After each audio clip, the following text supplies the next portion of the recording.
Hello folks, we're looking at the new Nikon Df at a very noisy event, sorry about that.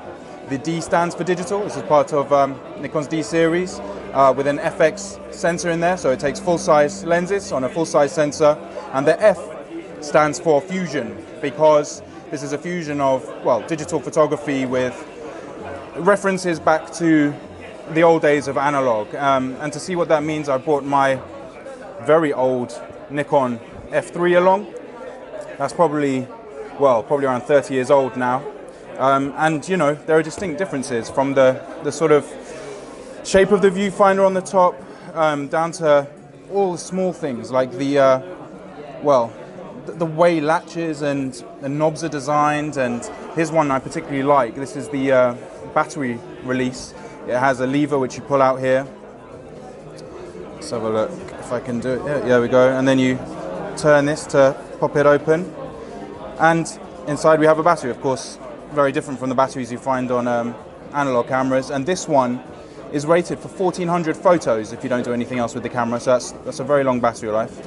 Okay, if we come and look at the top of the camera, you know, retro is a big part of this, but also equally important is the fact that, you know, with that retro brings lots of manual dials, which is going to be very important to people who you know, are creative with their photos.